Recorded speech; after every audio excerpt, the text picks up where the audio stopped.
I'm Mark Fisher, professor here at UC Irvine, and I want to welcome you to this very special event, part of the arts and cultural program called UCI Illuminations, which today is honoring one of America's greatest musicians, Charles Mingus.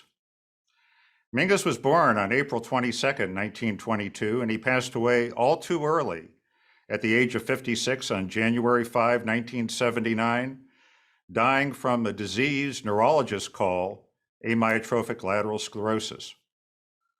While he was alive, Mingus was a towering presence, not only in music, but in the cultural landscape of this country. Over the next couple of hours, we'll hear about Mingus from a remarkable group of individuals, all of whom were deeply affected by the man. And we'll hear a very small sample of his amazing musical works. We opened with Haitian Fight Song, and here's another one.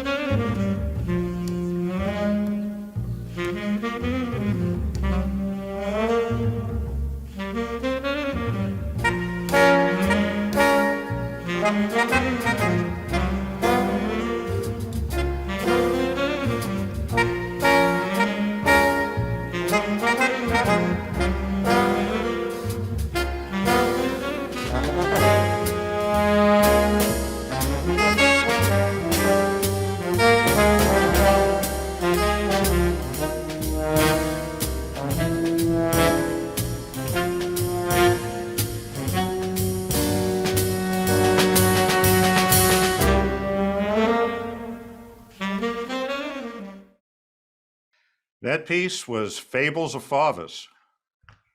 The Fauvus of that title was Orville Fauvus, 6 times elected governor of Arkansas. Fauvus was an arch segregationist in the 50s and 60s, prominent in the media, and a symbol of opposition to the civil rights movement. And so, Mingus wrote this song about him. But toward the end of his career, Orville Fauvus changed. And in 1988, he endorsed Jesse Jackson for president. What made Orville Fauvus change? Maybe he heard the music.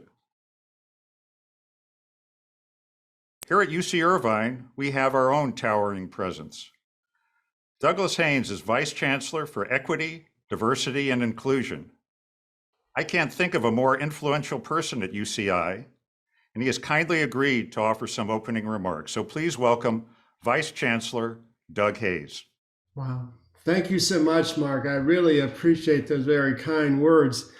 I want to extend to all a very warm greeting this evening, wherever you are in Zoom land, and welcome you to this very special presentation of UCI Illuminations. As Mark mentioned, we are honoring a towering figure, Charles Mingus, 100 years young, and exploring his impact during his life and since then. Charles Mingus was many things. He was a musician, an innovative composer, an accomplished recording artist, and I want to draw on the words that Mark used, a towering figure for change. He highlights the way of the power of culture to inform how we see each other in the world. This is really the heart of the UCI Illuminations Initiative. It is an arts and culture initiative, and its driving, animating purpose is to make the arts a deeper and more pervasive part of the student experience at UCI. And we believe that reinforces the joy of creation and discovery. Whether you are studying the arts and humanities, or social science and social ecology, or the physical sciences, engineering, or the health sciences. I also want to take this time to acknowledge the director of UCI Illuminations, my colleague Julia Lupton. Like the rest of you, I look forward to the programming this evening to take in the feast of musicians who've played with Charles Mingus, others who were inspired by Charles Mingus, in all of us who see culture and the arts as a way to bring us together. Thank you, Mark. Back to you. That's Vice Chancellor Doug Haynes. Thank you, Doug.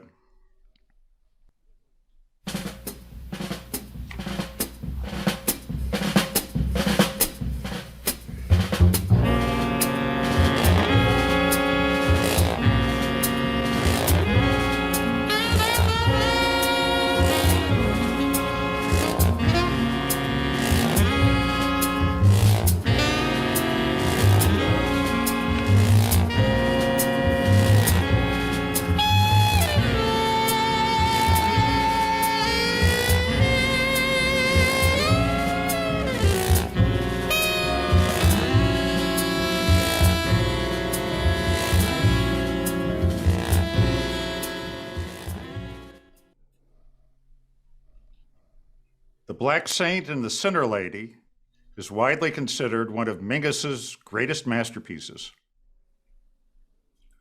The first time I heard it, I was so overwhelmed, I couldn't even move. And that was independent of any chemicals that might have been circulating at the time.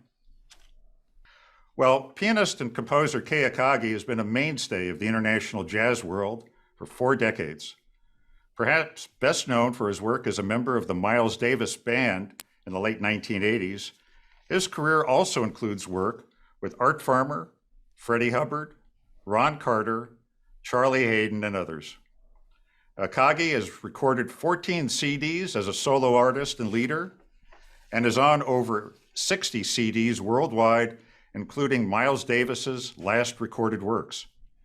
He has over 100 compositions currently in publication, and as Chancellor's Professor of Music at University of California, Irvine, he oversees the Jazz Studies program, teaching jazz history, theory and composition, jazz piano, and performance.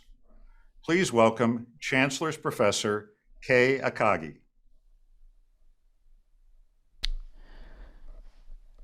Hello, everybody. I'm very happy to be here and included in this event. The short segment that we just heard is The Black Saint and the Sinner Lady, 1963 work. And as Mark indicated, it's considered to be one of Mingus's greatest works. It's also been selling well. It's been a commercial success as well. And the piece is one of Mingus's larger format compositions. It's written for a large ensemble, what we would call a big band. And there is a tremendous amount of stylistic overlap between this piece and one of Charles Mingus's greatest heroes, who is Duke Ellington. And when you consider the two together, we see that Charles Mingus is adopting a lot of the same things that Duke Ellington brought to the forefront. A lot of it can be described technically or in terms of music structure, but basically what it comes down to is that we are witnessing jazz as a composer's art in addition to it being a performance art. And in that regard, anybody who studies jazz or aspires to be a jazz musician at some point or another has to deal with the music of Charles Mingus. There's no way around it. In the same way that the music of, say, Duke Ellington or Thelonious Monk or John Coltrane is absolutely unavoidable. We cannot do jazz without them. So in that regard, specifically speaking with regard to Charles Mingus, we live in a world that to a great extent has been defined by Charles Mingus. And certainly that jazz is also a composer's art. That's one of them. Another is that by making it a composition art, along with Duke Ellington, Charles Mingus also did what's called extended forms. meaning huge, larger forms, suites, say comparable to Ellington's Far East Suite or Black, Brown, and Beige, his sacred music, a lot of other big pieces of music that Ellington did. Charles Mingus did the same. And so we owe that certainly to Charles Mingus. Now, unfortunately, I never had the chance to see Charles Mingus live. And so, of course, I never had the chance to talk with him and get his pearls of wisdom. But I can certainly say that in my experience, so often in putting groups together or trying to figure out how to play a piece of music in jazz, even if the music itself sounds like it doesn't have anything to do with Mingus, the group would be, pondering, well, maybe we should play it this way, maybe we should play it that way, and somebody is going to cut through all of that and say, Mingus. And that's all we need to know. As soon as someone says that, it's clear for us what is being used, what is being talked about. And so Charles Mingus has really defined how we are supposed to approach jazz as an art form. In that regard, he is just an awesome, overwhelming reference point for all of us. We just can't music without considering what he has brought. As a teacher here at UCI teaching jazz, I'd like to bring forth a couple of things. One is that teaching introductory courses in jazz history we're tasked with covering 100 years of the music over a 10-week period is a very daunting task. So what do? We cut the history up into tidy little chunks and present it as if it were a very linear, very orderly transition of events. Ragtime goes into New Orleans jazz, which goes into swing, which goes into bebop, etc., etc. It's a very reductionist and, in a lot of ways, false way of portraying it, but for an introductory course, it works. Everything stops when we get to Charles Mingus. In fact, I have to tell my students, everything we've been talking about now, momentarily, forget it. Because that's not what Charles Mingus is about. Charles Mingus is like a lens in the history of jazz where multitude of light rays come through the lens and is refocused and is shot back out, and everything changes. Every style in jazz finds its way into Charles Mingus's music, not just as some kind of quaint historical references, but as living, breathing entities. And that is one of the, I think, most important lessons that we learn from Charles, is that true music is always contemporary. It is a living thing, and the way we do it often is by bringing in the past as living stuff, living entities, not just relics. And it's certainly something we've all tried to model ourselves after. And another episode in my teaching is that I once did an ensemble class devoted strictly to Charles Mingus's music. And we delved into a lot of his compositions. We performed it. One of the pieces was original Faust Fables, but I deliberately didn't tell the students what the piece was about. It has some of the most powerful, most incredible lyrics ever written in jazz history.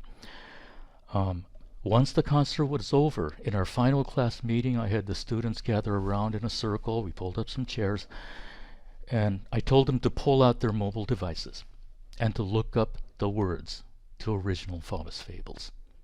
And I also said, okay, I'm also giving you 5 minutes, research the background to this piece. And they all sat around very quietly. No one made a sound. 10 minutes later, one of the students raised his head and said, very quietly, "This is real music." I don't think we need to say any more about what Charles Mingus is. Certainly, in this day and age where we are tasked with redefining and reaffirming what freedom is, Charles Mingus, for us, presents a model of courage, personal, musical, and the courage for social liberation. I'd like to acknowledge, there's so many wonderful people that in this event, and I'm so happy to see all of them, but I'd like to acknowledge two people in particular who were in Charles Mingus's ensembles. And Charles McPherson, the sax player, I first heard you play when I was a teenager, 16 years old, in Japan. And I heard you on an album, I think it was Live at the Five Spot, and you completely blew me away. You changed my life. So thank you for that. Thank you very much. Thank you, thank you. And Mr. Jack Walrath, I've listened to your artistry and your contributions to the Mingus world. And you're marvelous. And I'm so happy to be here with you. What I'm going to do now, I'm going to play some piano. And I'm going to play my version of Duke Ellington's Sound of Love, which is a Charles Mingus composition. And Mr. Walrath, you were on that, on the Changes One album, which I've enjoyed very much.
That was Chancellor's Professor Kei Akagi.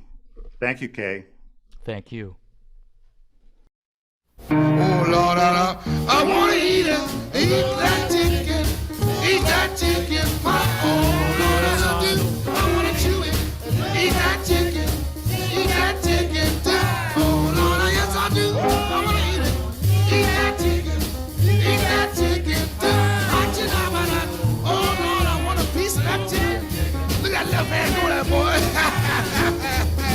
I wanna eat that chicken pie. Oh Lord, I wanna eat that chicken pie. Charles Mingus, a man of big appetites. That was Eat That Chicken from another superb album, Mingus, Oh Yeah.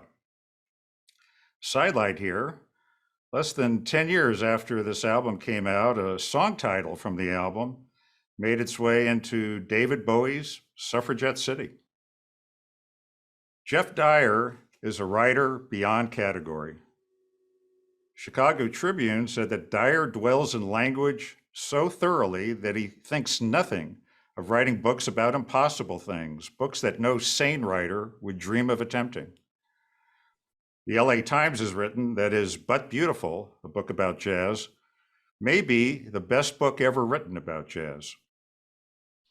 Keith Jarrett has said that this is the only book about jazz that I have recommended to my friends. Geoff has a book coming out titled The Last Days of Roger Federer and Other Endings. He's writer in residence at USC, and we're honored to have him with us today. So please welcome Geoff Dyer. Thank you, Mark. The honor is entirely mine. And yeah, good evening, ladies and gentlemen. We now come to an interesting part of the evening.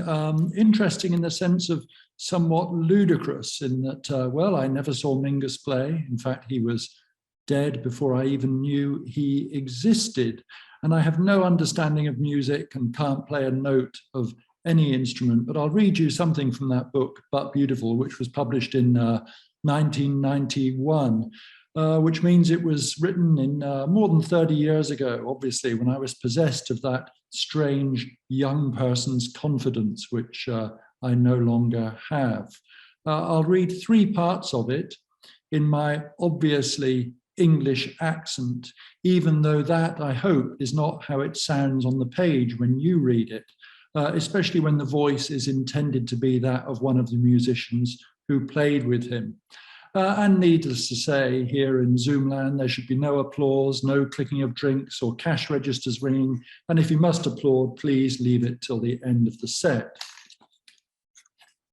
For Mingus, there was no such thing as contradiction. The fact that something was done or said by him lent it an automatic integrity. Besides, his music was pledged to the abolition of all distinctions between the composed and the improvised, the primitive and the sophisticated, the rough and the tender, the belligerent and the lyrical.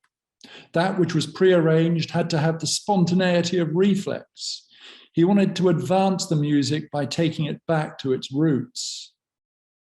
The most future-oriented music would be that which dug deepest into the tradition, his music. He didn't want things written down because that would keep everything too stable. Instead, he'd play the various parts on the piano to us. He'd hum the melodies, explain the framework of the piece and the scales that we could use, go through it a couple of times, singing, humming, thumping, whatever came to hand, and then leave it to us to do with it what we wanted. Except what we wanted had to be exactly what he wanted. On stage, he'd be yelling instructions, cussing out the rhythm section, calling out, hold it, halfway through a piece because he didn't like the way it was going, explaining to the audience that Jackie Bayard couldn't play shit and he was sacking him on the spot, starting the piece over again, and then rehiring the pianist half an hour later. His bass marched everyone along. On top of that, you had the torrent of instructions and the ever-present threat of physical assault. No telling how anything would turn out. Cy Johnson looked up to see Mingus throw down his bass and come over to him, shoving his mouth right up to Johnson's and spitting in his face about how useless he was, thumping the piano with his fists as if he'd got him on the floor and was pounding his face. Johnson's terror had turned to anger, and he began belting the piano as if it was Mingus's face. "Aha! That white boy can really play that thing," Mingus called out, grinning above the thunder of the piano. Sometimes he'd sack half the band in one night. But people who stayed with him knew that his creativity and his rage were inseparable from each other. To make his music, he had to get to a pitch of volatility where there was no difference between provocation and reaction. In life and music, he responded to what happened before it even happened, always fractionally ahead of the beat. But knowing that and loving him just the same were no protection against his rage. You could devote yourself to his music, to his well-being for 20 years, and then something would happen and he'd be laying into you. Not liking the way Jimmy Nepper was soloing, he walked over, belted him in the stomach, and left the stage. Nepper stuck with him until he hit him again, breaking a couple of teeth and messing up his embouchure. When that happened, he called it a day and took Mingus to court. Hearing himself described as a jazz musician, Mingus gestured to his lawyer to be quiet, exactly as if he were on the bandstand, not playing how Mingus wanted.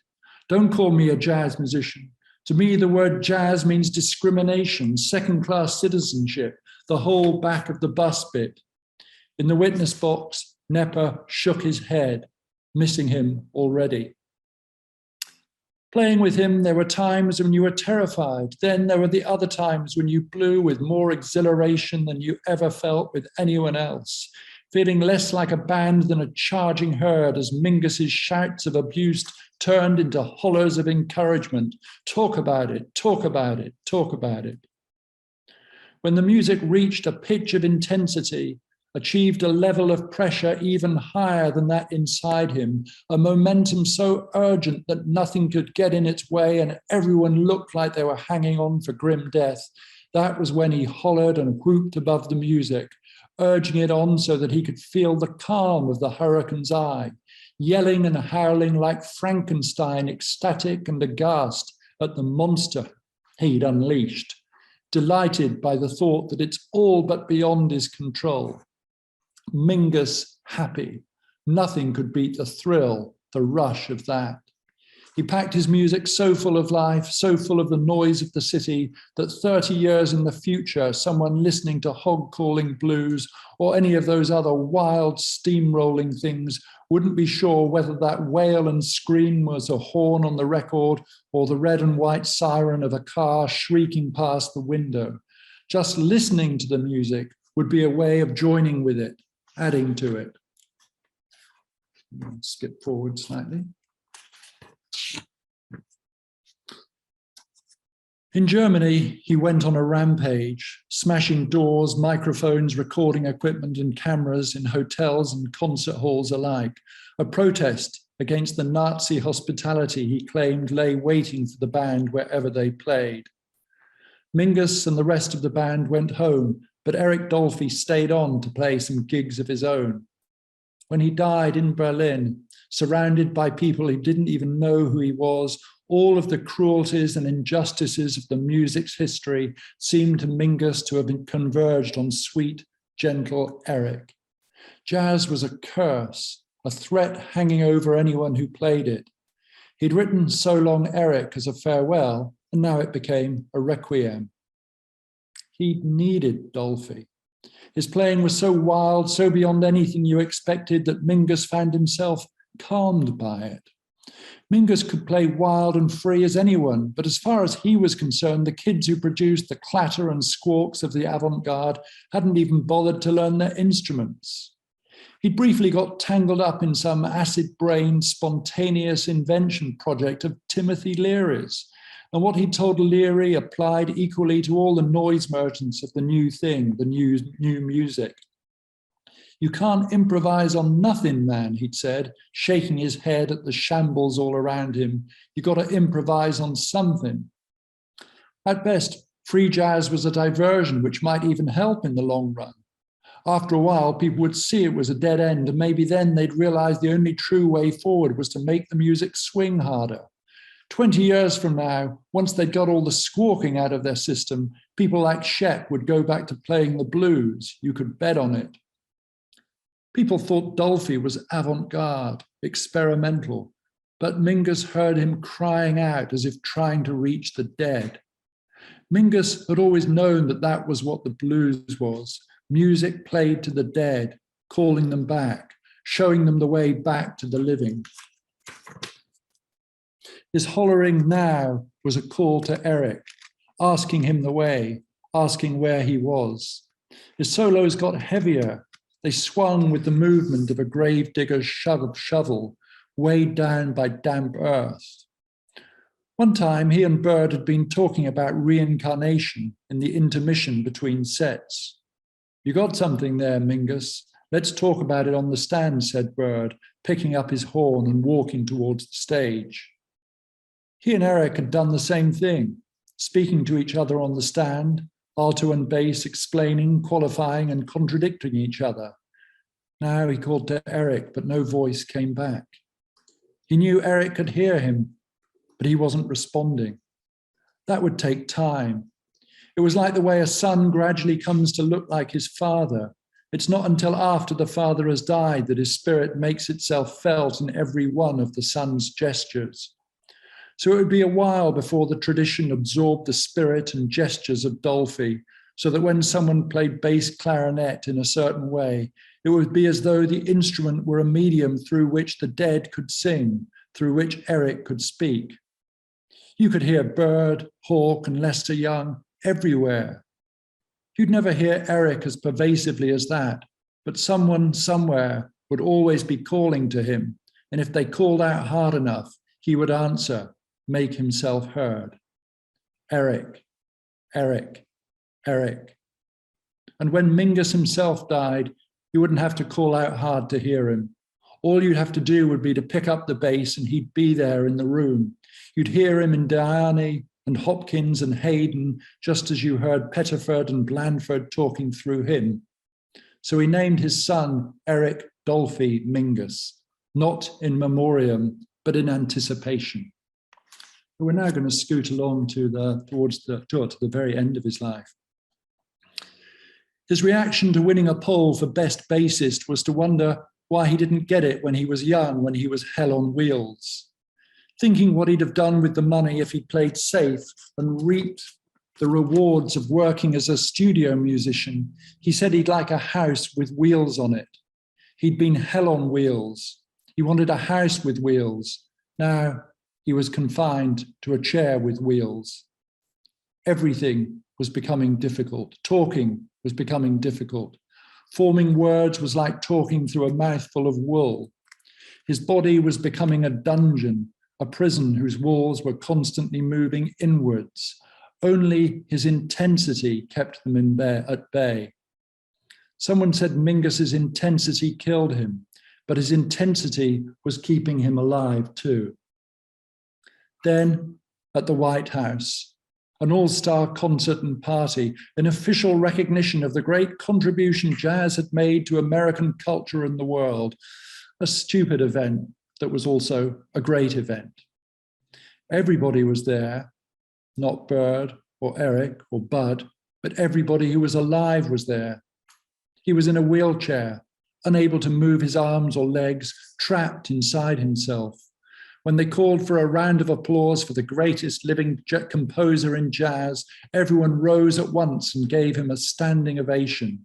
With that, he broke down, tears streaming down his face, his body convulsed with great heaving sobs. The president running over to comfort him. He traveled to Mexico, hoping the sun would thaw him, unlock the pack ice that was trapping his blood.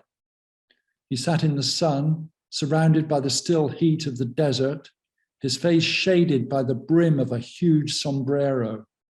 His body had become so still he could barely feel himself breathe, nothing moving anywhere. The sun was a copper symbol that didn't move. It hung in the same place for 3 days in an unchanging sky, no wind, not a grain of sand twitching. When he was very weak, he saw a bird hovering high in the sky, even its wings perfectly still. Its shadow lay in his lap. Summoning all his energy, he found the strength to stroke it, to ruffle and smooth its feathers. So that's it from me. Thank you all for listening.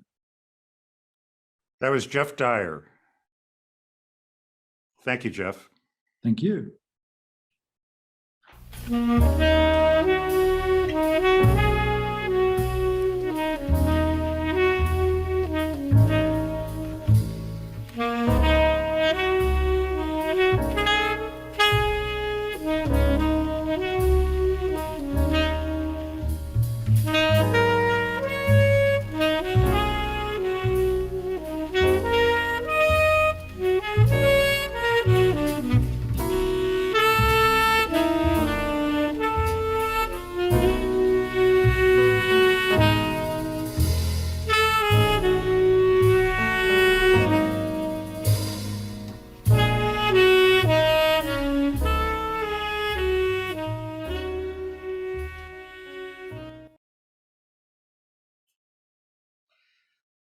That was Goodbye Pork Pie Hat, Mingus's tribute to the great saxophonist Lester Young.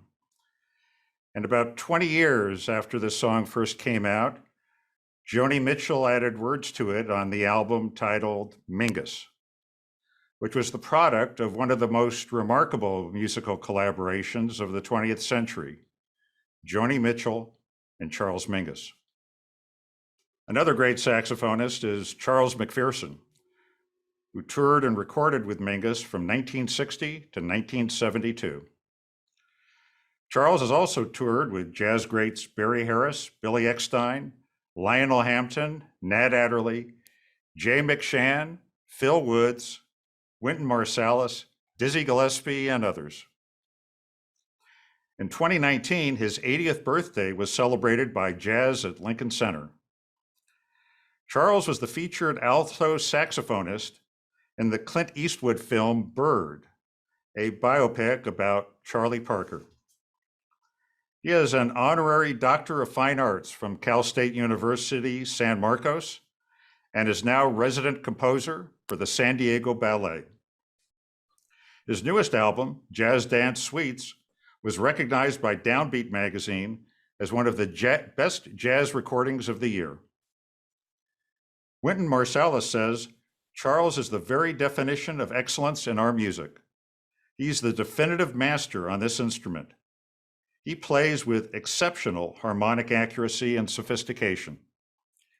He performs free-flowing, melodic, and thematically developed solos with unbelievable fire and an unparalleled depth of soul. It's an honor to introduce to you Charles McPherson. Thank you. Thank you very much. Thank you for having me, and very nice to be involved. So, you know, I've listened to everyone, and a lot of things being said, if not most things being said are very true of Mingus. I was in on a lot of the compositions Mingus wrote at the beginning of the compositions. And I joined Mingus's band around 1959, maybe early 60s, I think really late 59. And I took Eric Duffy's place. So for 2 weeks, Mingus had 2 saxophone players, Eric Duffy and myself, and 2 trumpet players, a guy named Ted Curson and a guy named Lonnie Hillier, a fellow Detroiter like myself. So we joined Mingus's band, and we at that time were possessed of some pretty good ears. We could learn and remember things pretty well. And when Mingus found out that we could learn his music and learn our parts with him playing the piano in real time and showing us the parts when he found out we could actually do that. A lot of his compositions were done that way with us. He would just play things on the piano. I would remember them, and he would show the trumpet player, and that's how it worked. Later, after he had already conceived what he wanted in the particular composition, then he would write it down, especially if he were to add more pieces, like more instruments, then he would write it down. And that was sort of the process of, at least when I was in the band. And another interesting thing too, which has already been said, when we would learn things, Mingus he was not happy when things were too pristine or if things were too clean. But he was not happy when things were too disorganized. So he had a term that he used, and he says, what I really want is organized chaos, which might be a dichotomy in terms in some way, but I understood what he meant. He wanted things just clean enough for it to be organized, but free enough and done and executed with a certain air of abandon as well. And this is what he meant. And I think I understood the definitions of his words at that time, but I do understand it even more so now. And Mingus, this is what he wanted with his compositions.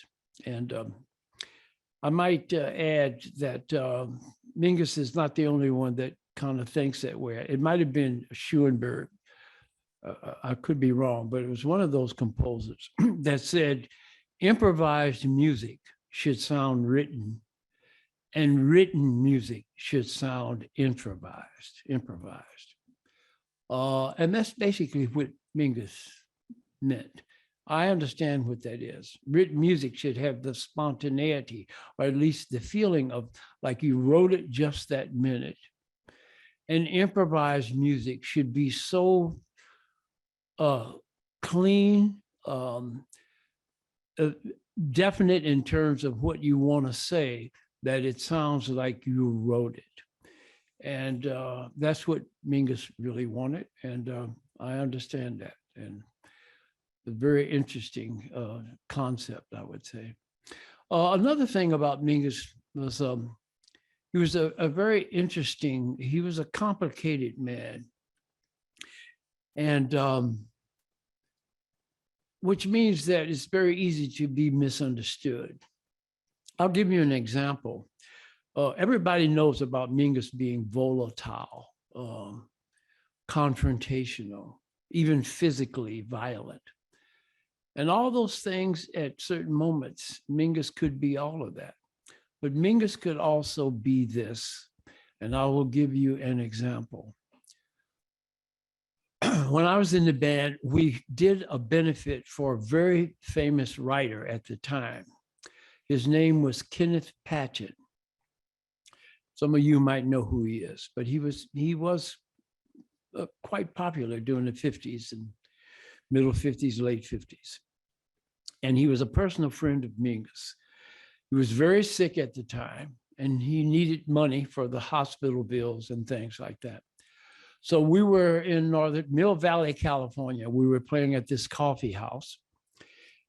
Danny Richmond, myself, and the rest of the band, Mingus, of course. And we played, and there was a tip jar on the piano. And all this was to raise money for his friend.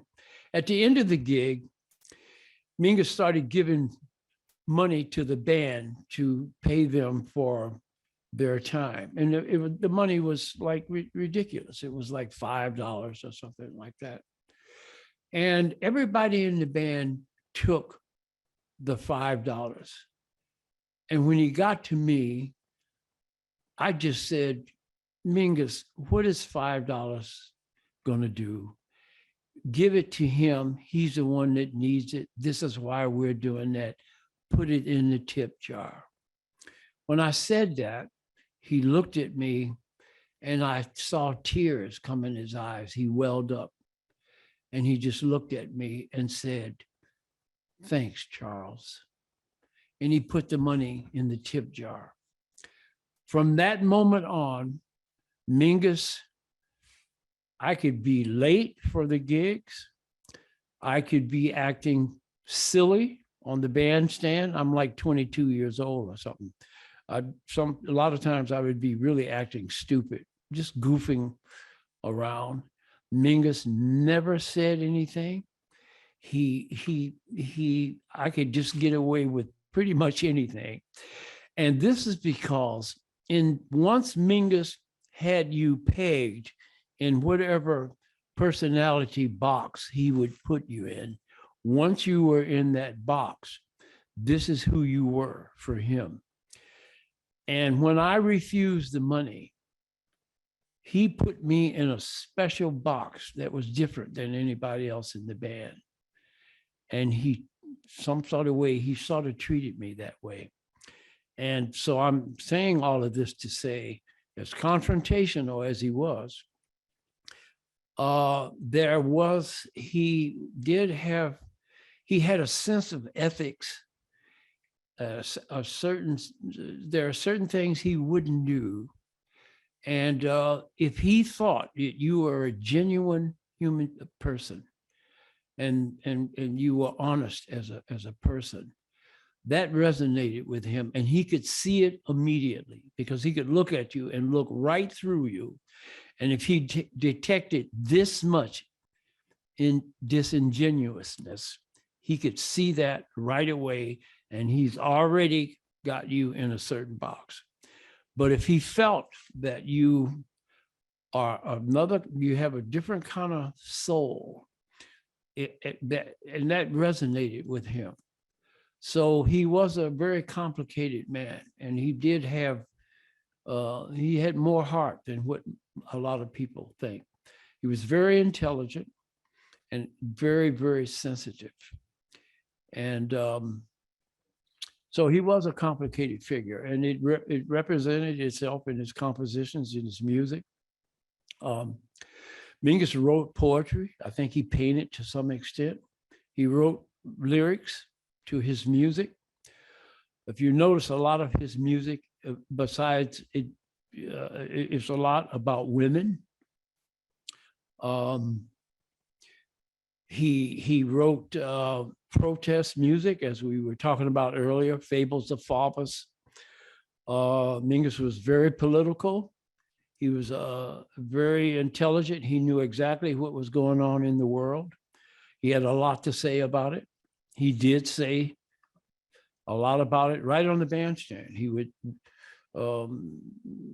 talk about it right on the bandstand.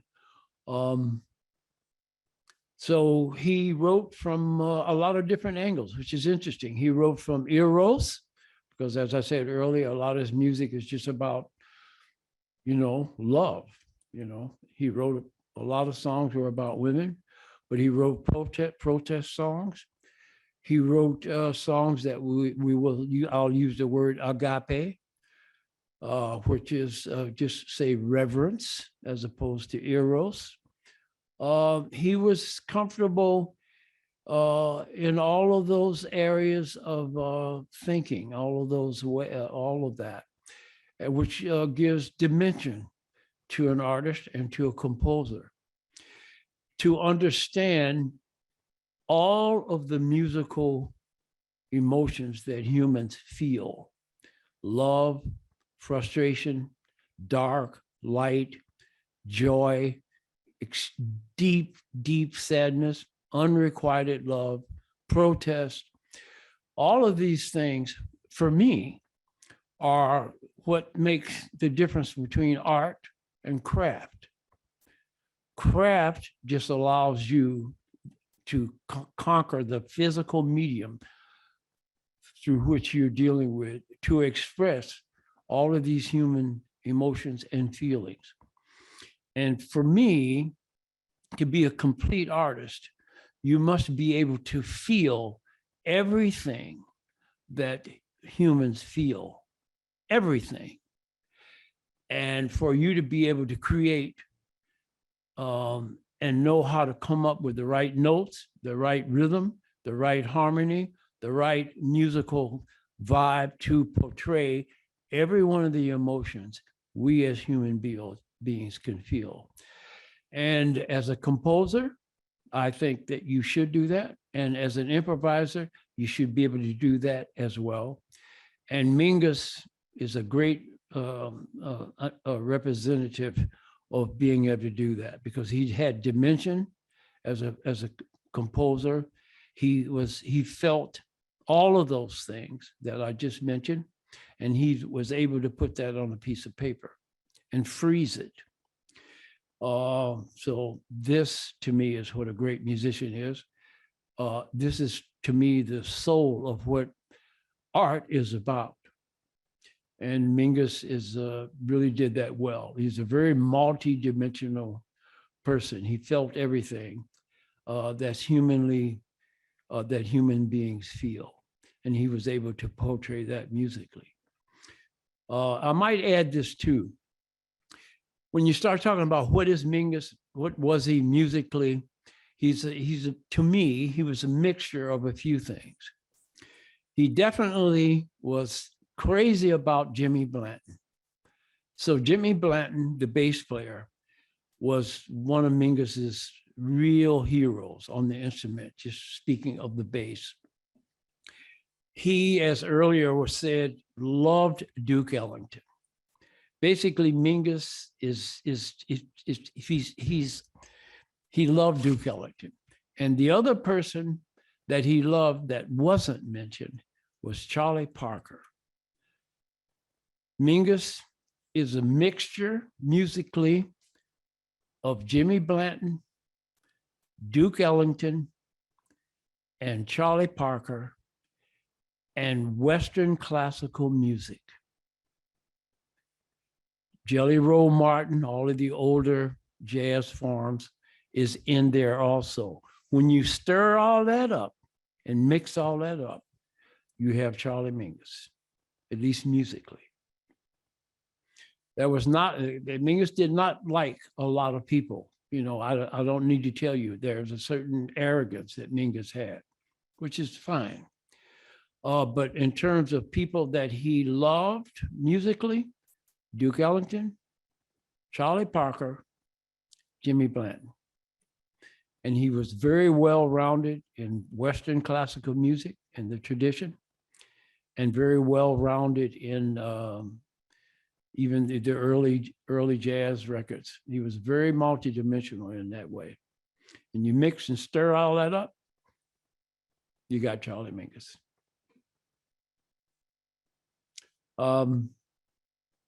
He was an interesting man. I learned a lot from him. I would say the thing that resonated most with Mingus, was his ballad writing. To me, that's really powerful writing. And I learned a lot from him. And when I listen to some of my compositions, I can hear nuances of Mingus in them. I didn't try, it's not something I try for, it's just by way of osmosis. And I thought Mingus was particularly adept at being able to write ballads that had the feeling of, they were haunting as well as being erotic, but also haunting as well. And yeah, so his ballad writing to me was particularly powerful. Now, so when you talk about Duke Ellington's Song de Love, Portrait, things like that, Portrait in Three Colors, those Eclipse, those are very powerful tunes. And Mingus, for me, was one of the greatest ballad writers in jazz music, and maybe ever. So yeah, he was very interesting, and I learned a lot from him. I learned a lot actually in terms of just about life to a certain extent too, because he was brutally honest. He would say exactly what he felt. And you know, and what you saw is what you got. You know, he was honest in that way. And but I do, as I said earlier, he really knew when to, you know, if somebody was deserving of his wrath. The more I got to know him and see how he would distribute his wrath, quite often it would be, you know, he was very selective about that, and it wouldn't be just to anyone. You know, he had, if he felt that you were beautiful, he reacted to that, and he had a whole different way of relating to you when he felt that, which is, I don't know if it's bad or good, but it just is what it is, or what it was, you know. Another thing, it's kind of tragic when you speaking about Mingus when he got really sick. I think I was on the last record date he did with Joni Mitchell, and at this, it was, I think, 1978. Big band date. Literally everybody in New York was on this date. Lee Konitz was on it. Larry Carial was on it. Randy Brecker was on it. Michael Brecker was on it. George Coleman was on it.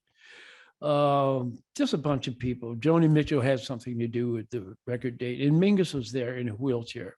At this point, he could barely move, and I remember him saying something where he said, if I could pick up a pill, I would kill myself. If I could just pick a pill up. And I never forgot that. And so he was at the date, and we did it. He was there. He couldn't really talk. He couldn't really move that much. I left New York the very next day and went to California, San Diego.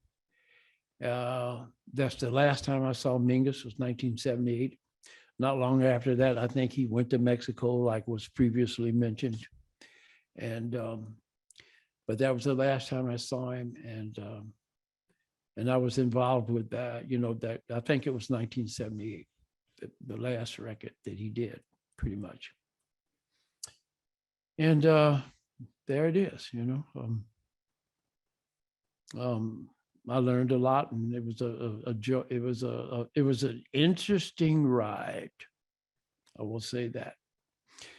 It was a different. Every night was an event. You never knew what was going to happen.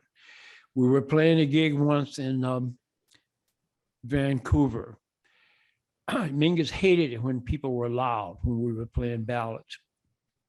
At one point, there was a table of 4 or 5 young men across the room that were talking pretty loudly. This is in Vancouver, Canada. Mingus got up, went over to where they were. First, he went to the bathroom and got a toilet plunger out. Came back, and I'm looking at all this body language from across the room.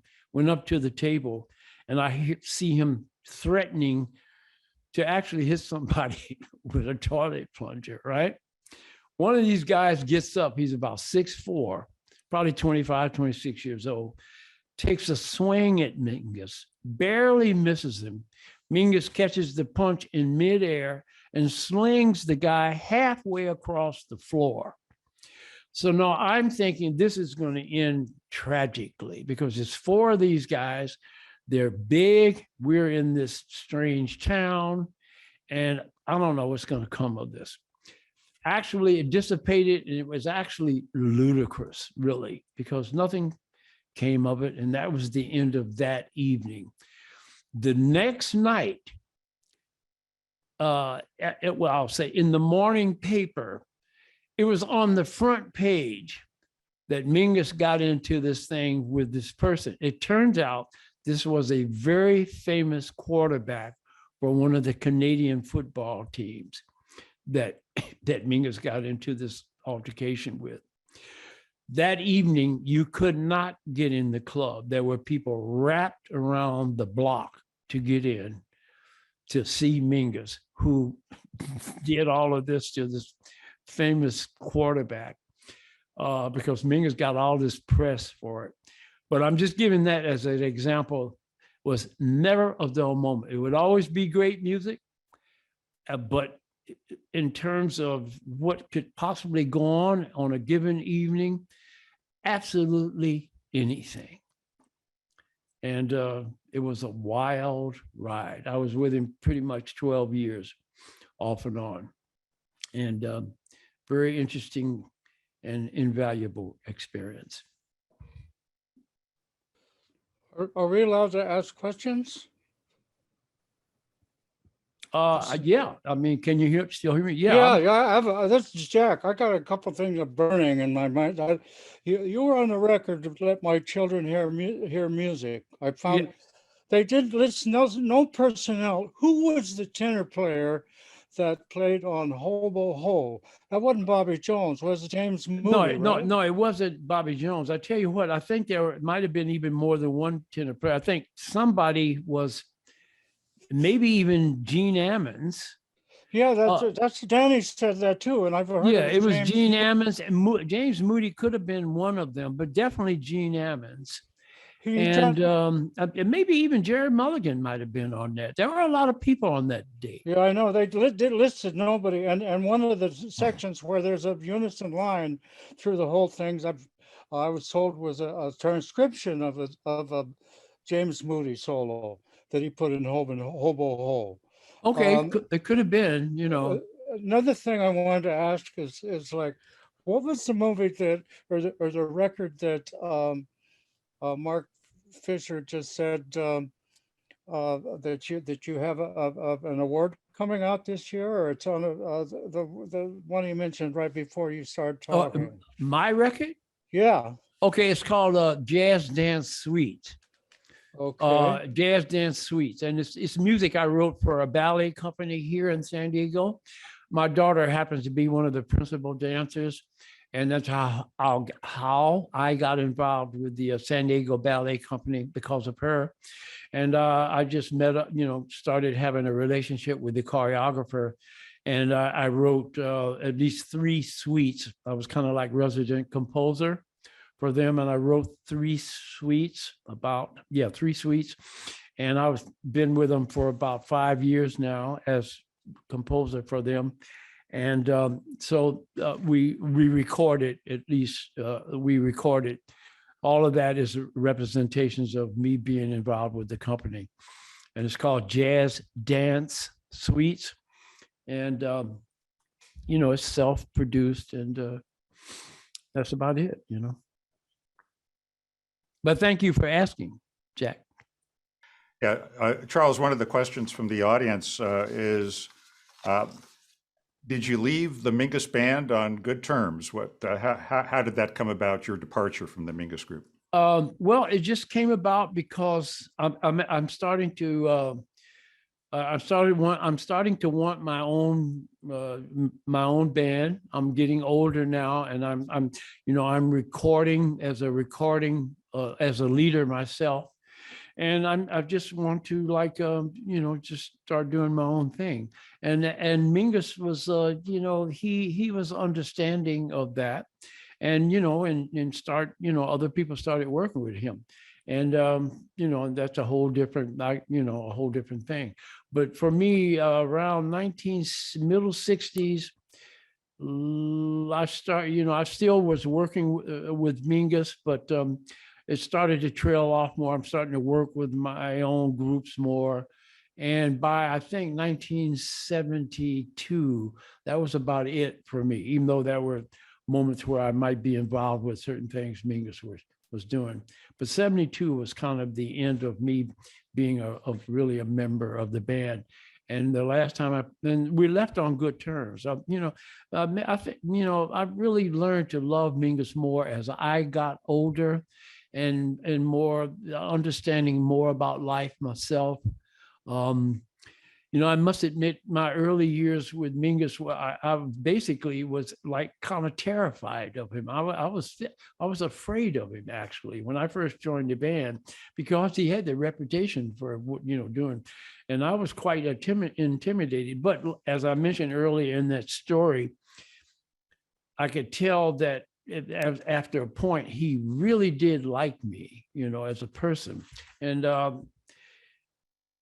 then as I got older, I understood him more, just me being more older and understanding more about life. And some of the things that I thought that he would do, I considered like coarse even. As I got older, I no longer felt that so much, and because I understood him more. So I left on good terms, and he was, everything was good with that. And the last time, as I said earlier, the last time I saw him was 1978. And let me say something about Eric. Eric, you're not going to remember this, but the last time I saw Eric, he might have been, I don't know, maybe 6 or 7 years old. That's the last time I saw him. He was just a little kid, And I was at a rehearsal, and I brought my kids to Mingus's house. And my kid is my son is a little older than Eric. And I can remember the kids were in a room playing, and I'm in another room with Mingus, and we were rehearsing. And I remember Mingus getting just a little bit angry with my son, who's maybe a year older than Eric, or a couple years older. And Mingus, kind of chastised him for, I don't know, who knows what kids are doing, but he might have done some kind of funny stuff to Eric or something like that.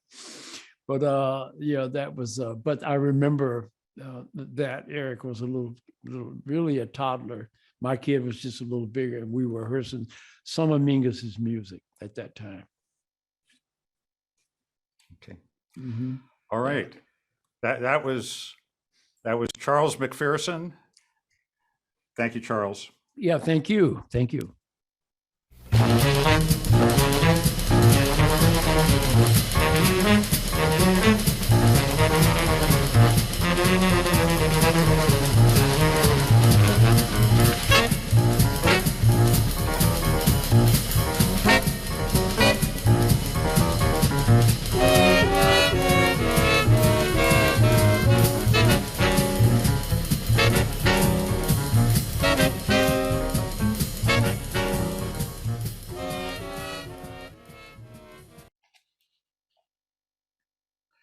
That was Boogie Stop Shuffle, another intense piece of Mingus music from Mingus IM. One day I was listening to K-Jazz, our local jazz station, and heard a remarkable tenor saxophone player. I first thought this was John Coltrane, but later found out it was the work of Teodro Avery. Teo is a prolific jazz performer and jazz educator. He has a doctorate in jazz studies from the University of Southern California and a master's degree in music from NYU. He is currently the head of jazz studies and popular music at nearby Cal State University, Dominguez Hills. And just in case you're wondering, Dominguez Hills was not named after Charles Mingus. Teo's latest superb recording, Harlem Stories, The Music of Thelonious Monk, was released in 2020. Let's please welcome Dr. Teodro Avery. Thank you very much. Thank you very much. It's a pleasure to be here with such heavyweight thinkers and musicians. Really, I came to know Charles McPherson's music when I was in high school. He probably doesn't even remember this, but the drummer Donald Bailey who played with Jimmy Smith, was in Berkeley, California. I grew up in the Bay Area, and he had we had a weekly session, and every month he would bring in an artist. And he brought in different people, Joe Henderson, different people like that. And he brought in Charles McPherson.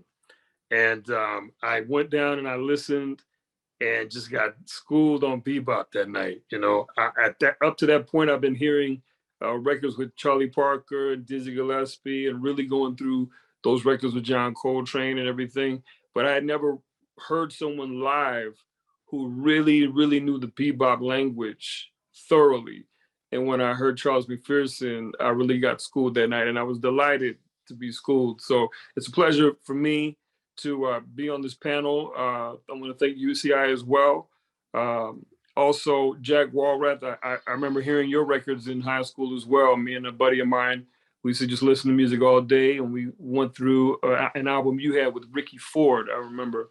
So for me, being the younger person here, it's a big pleasure to be here. Speaking about Charles Mingus, you know, when we look around today, we see a lot of people who say they are activists. A lot of people go out and they protest. They protest about different things that mean something to them. And it's been this way for a while. It's been this way since the 1920s in terms of like collective protesting. You know, whether we were talking about women's rights, civil rights, various, you know, groups of people who were speaking up for themselves. Charles Mingus brings activism to music and art. When that happens, we call it artivism. And he was one of the original artivists, if I could say that, during America's scene. He did it at a time when most of the musicians spoke a little softer about things that they felt were unfair in society. Most other jazz musicians, when they did it, they spoke quietly, or they spoke in code, or they spoke subliminally. Charles Mingus spoke direct, right at you in terms of what mattered to him. And that makes him extremely unique. We have to remember that he did this right as society was breaking away from Jim Crow and all the laws that limited Black Americans from being equal citizens. Titles such as Meditations on Integration, earlier was mentioned Fables of Faubus, a direct comment to a governor, of a segregationist governor in the South, you know, and oh Lord, don't let them drop that atomic bomb on my head. I mean, that's serious, and it's right to the core of the problem. And no other jazz musician did it like that. You know, in addition to that, he brought the blues right up to the front in a place like New York City, an industrialized city in the North, you know, a city that was more considered to be more or less Southern. But he would bring the blues right to the listener and use it as a vehicle to speak. And it wasn't watered down blues. It was real blues, gut bucket blues, blues that, you know, barrel house blues, and right to the core, you know, I mean, really dealing with the music in a different way than most jazz musicians. You know, most jazz musicians would use the blues as a form to play smoother feelings of the blues. He could bebop with Bird and then get down and funky on a real blues and lay that bass down in a real gritty way. It made his music very unique from so many other jazz musicians of the time. You know, when I first started hearing his music, it was one of those things where I heard it and I knew it was heavy music. I knew it was, you know, sometimes when you hear certain people, you say, okay, you know, you kind of compartmentalize them in your brain, in your mind, in your feelings. And I knew right off the bat when I heard his music, it was the real deal. And it was really activist music. You could hear it and how it made you feel. It had a sense of urgency and honesty. And that makes his music unique from other jazz musicians. A song that comes to mind, I run into a lot of people who like Goodbye Pork Pie Hat. And I was reading the other day and they were saying that out of all his songs, this song is probably the most recorded song. And I also was reading and listening to him speak as well. In a documentary, he was saying how he wanted people to be able to hear his music. He wanted that honesty to be conveyed through his music to people.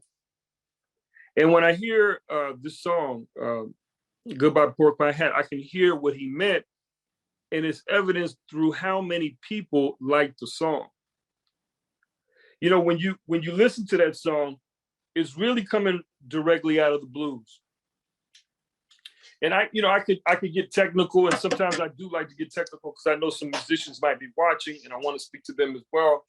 But you know, the entire song, for the most part, with the exception of like maybe 4 notes, is coming out of the blues scale, you know, and you know, we call it the blues scale, but it's more about a feeling. It's, you know, conveying a feeling, a human spirit, a feeling, you know. And so, you know, we got this melody.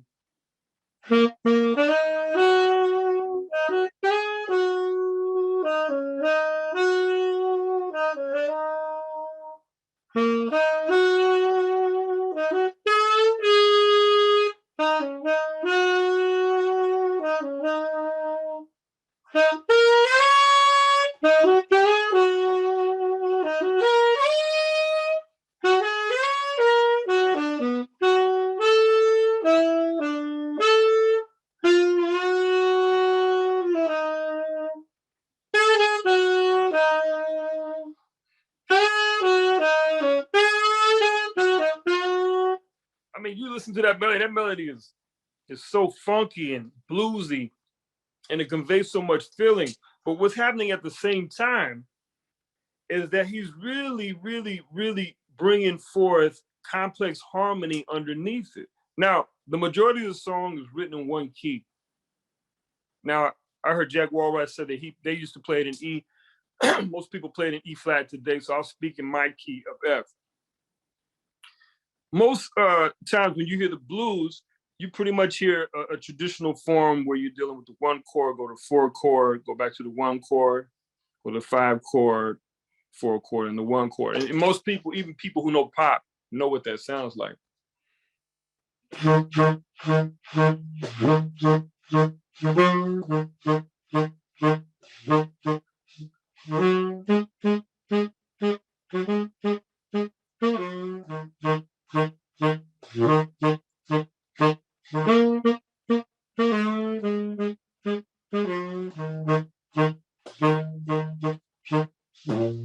Right?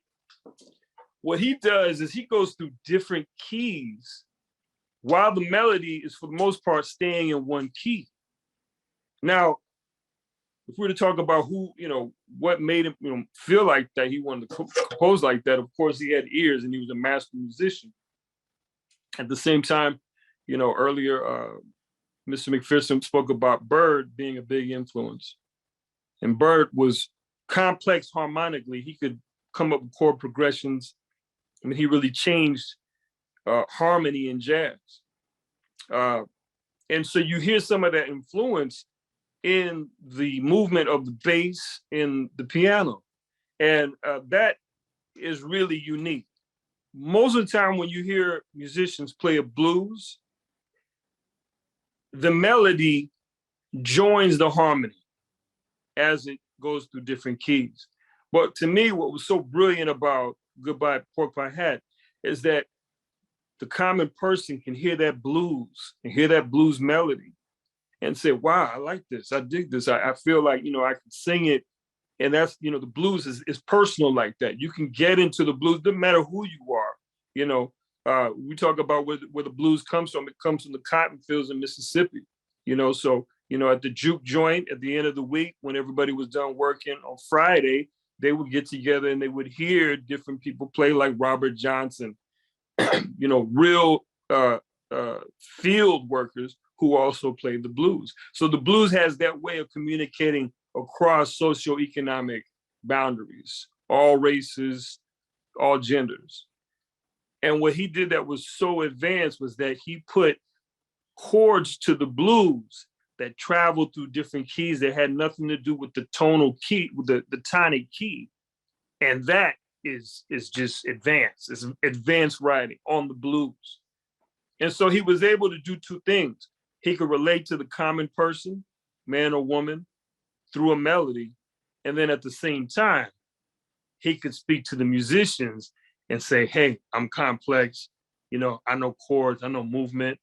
I can trick you, make you think that it's going to stay right here and go in these other places, and then still come back to the root, to the tonic. And I think that was extremely advanced during that time.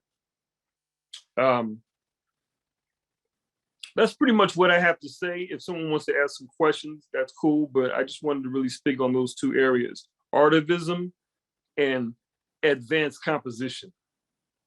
One question from the audience. What do you think was Mingus's impact on the development of free jazz, given his association with folks like Eric Dolphy and Roland Kirk? His impact, I think, is Charles McPherson spoke earlier, and different documentaries talk about how free jazz influenced him. You know, and even the gentleman who spoke earlier talked about Charles Mingus bringing Eric Dolphy into his band. Then he was influenced later by free jazz and third stream. But I think he was first influenced by free jazz. And I think after that, then he got with it. That was Dr. Teodro Avery. Thank you, Teo. Thank you.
That was Cumbia and Jazz Fusion, a Mingus album from 1978.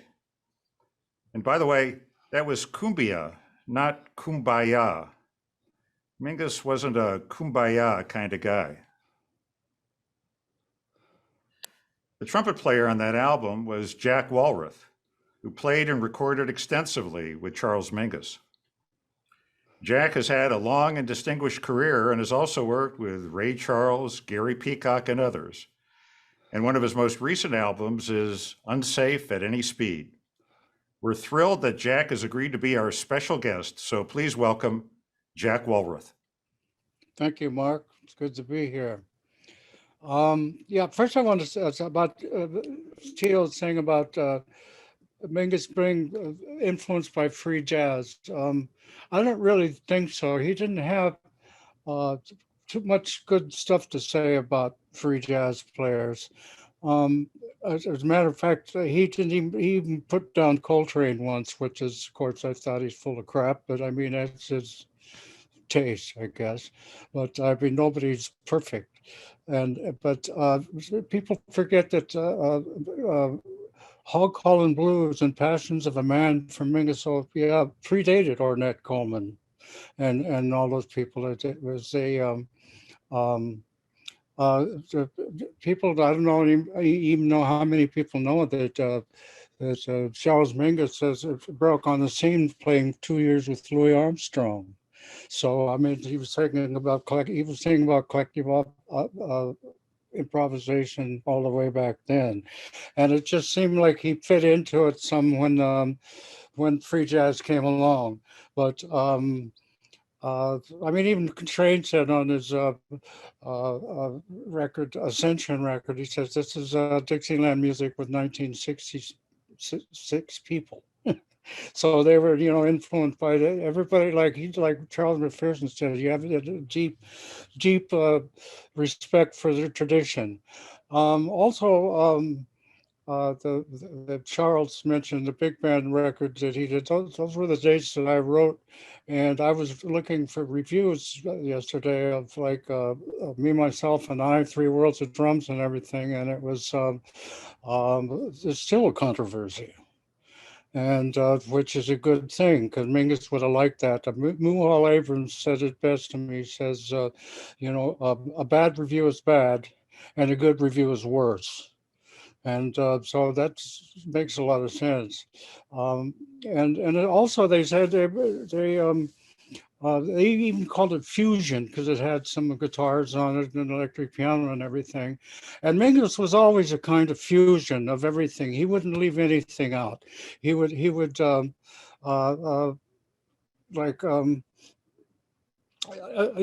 one time Bob Nellums and I had played a gig with Danny Richmond. We're in this club sitting in this, and they're transforming it into a disco after the gig with the ball and everything. They're playing cumbia and jazz fusion. There's one part, and we're listening to him. We say, my God, that's disco.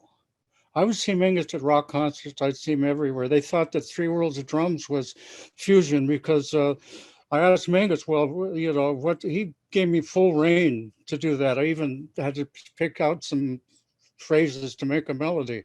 He just gave me full rein on those two records, that and Something Like a Bird. And I asked, what feeling do you want this? And he said, well, just swing. And we played a few bars. I saw that didn't work.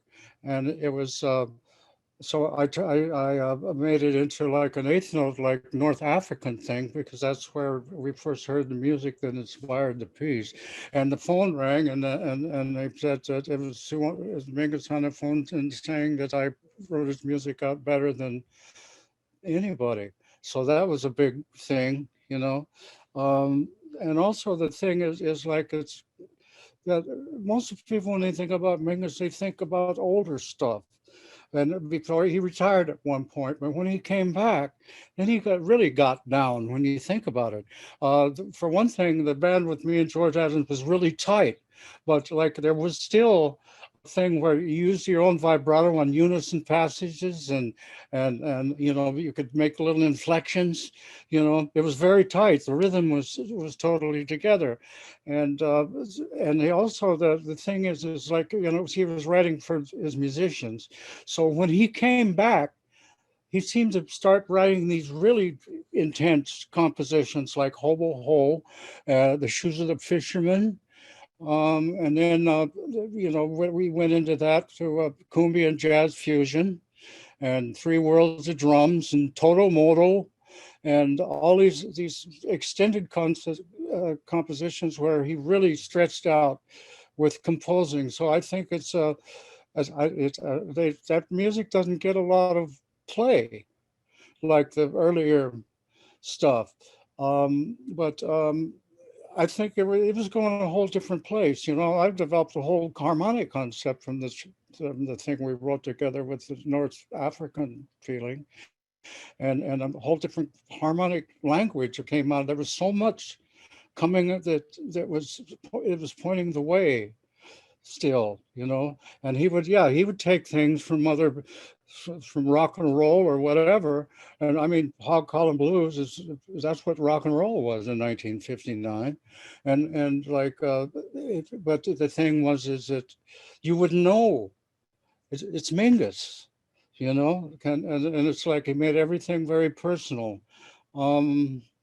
But you know, I wish they would pay more attention to his later music, Sue's changes and stuff, because there's some very intricate stuff for different chords, different the correct wrong notes on chords. More, I mean, really composition to this that I consider him one of the top composers of the 20th century.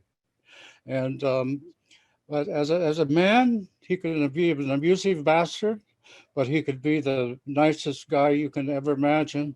He stood up for me a lot of times. We were in Rome one time at the Music Inn, and we had 4 days, and we had 4 days off, and then we were going to play there another 4 days. Well, a bunch of guys came in from some African festival, and Eric Mingus always wanted to go to Africa, and he was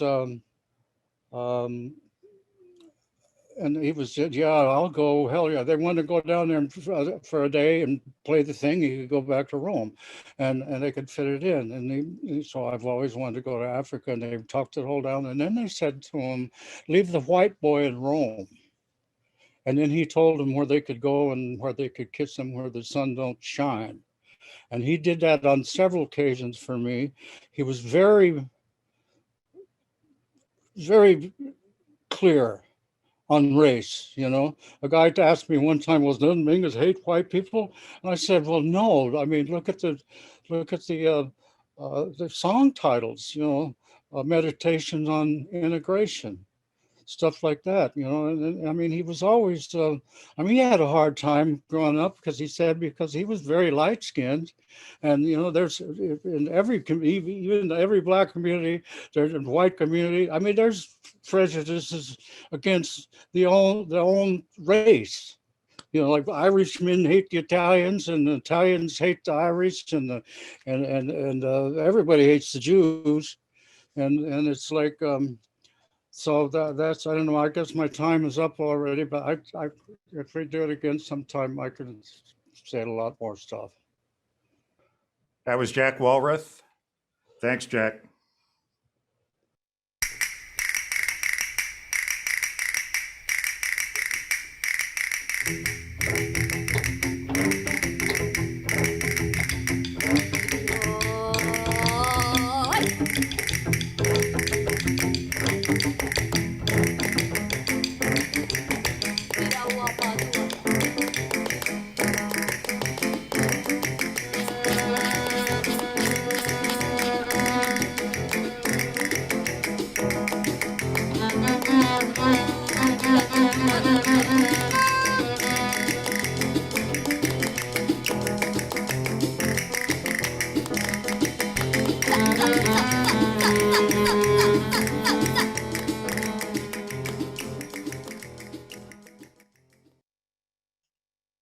That was Isabel's Table Dance from Mingus's Tijuana Moods.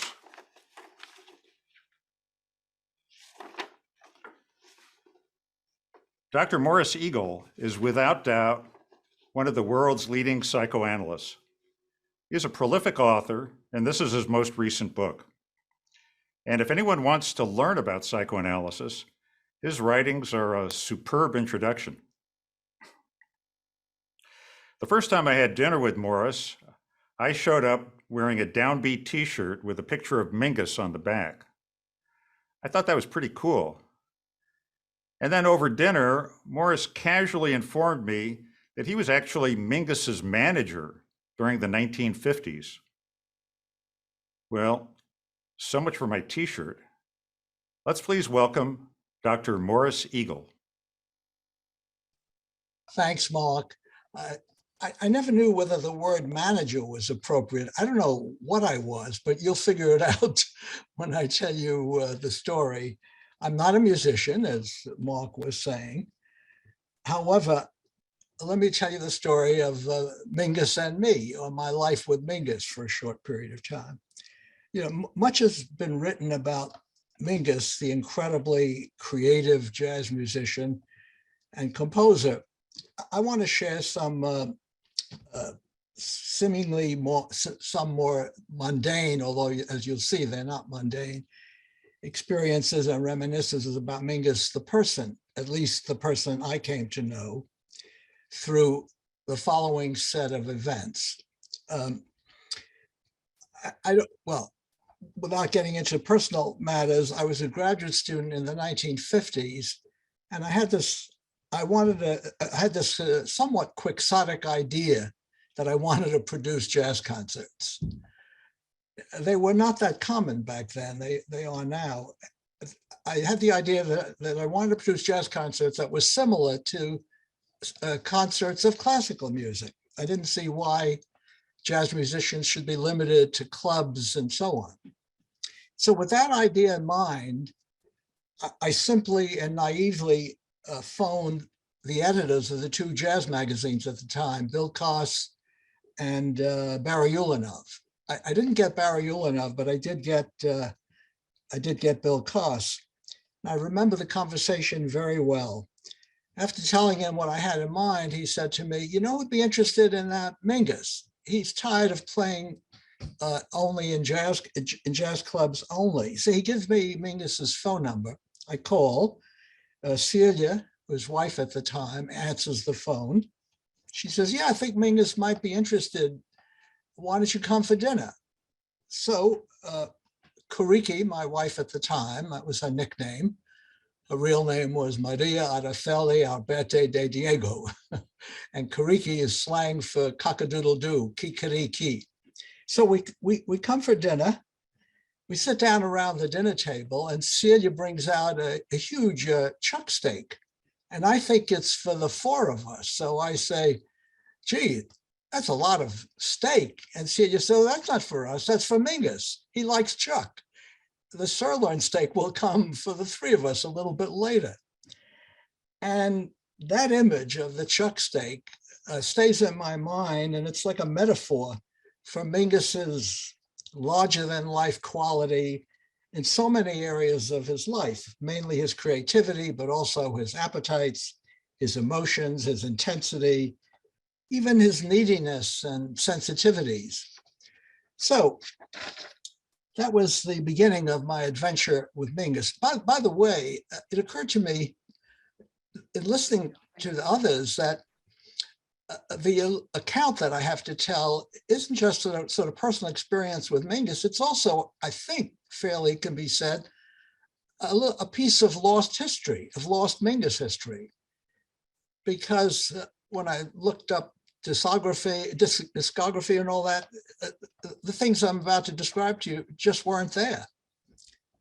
Anyway, a couple of weeks after that dinner, Mingus and Celia and Kuriki and I meet at two lawyers' house at Riverside Drive. Marvin and Rhoda Karpatkin. By the way, Rhoda went on to be the CEO of Consumer Reports. So we signed a contract, and which I think the group was called Developments in Modern Jazz. And at that time, Mingus's group consisted of obviously Mingus on bass, John LaPorta on clarinet. Does anyone remember him? John LaPorta? Tio Macero, who later went to work for Columbia Records, and George Barrow on baritone sax, and Rudy Nichols on drums. I'll get back to that concert, to that group in a little while. Anyway, I wanted to provide some personal anecdotes, reminiscences about Mingus. So during the time we're at the Karpatkins, in order to sign the contract, we get into a discussion about religion. And Celia referred in passing to having been a Catholic, but having left the Catholic Church. And Marvin Karpatkin, who, as you could tell from the name, was Jewish, makes some critical remarks about Catholic beliefs. And and Celia responds in some way, which I don't really remember. Anyway, during this conversation, Mingus was on the periphery of the group. He didn't say anything, which was not uncommon in these discussions. At one point, when Celia begins a sentence with, well, when I was no longer a Catholic, Mingus suddenly erupts and he says, "You're still a Catholic, Celia."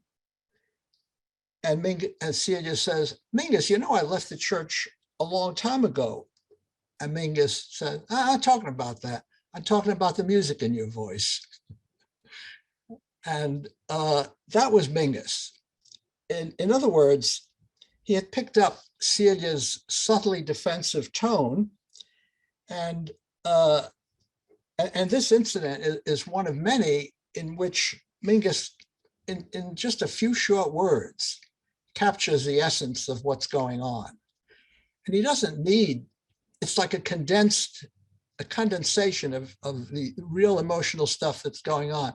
And he says it in this almost poetic, condensed way. No, talking about the music here. He doesn't say, "Well, Celia, when you responded to Marvin Karpatkin, you were defensive, and that's why." None of that. Dispenses with all that. Just gets right to the heart of the matter. He doesn't spell out the details and so on. So another example of that.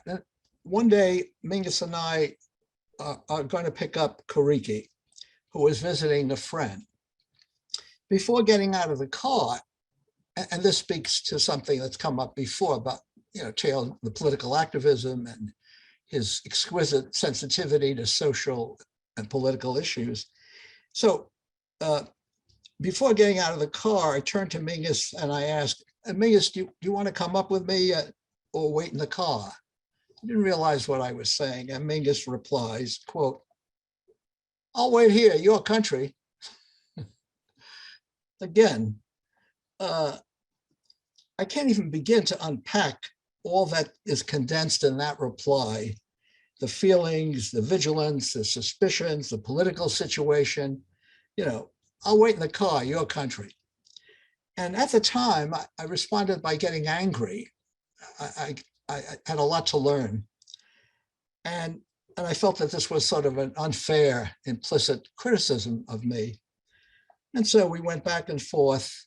And as happened many times in my interaction with Mingus, he breaks out into this radiant Mingus smile, which you can see in the collage.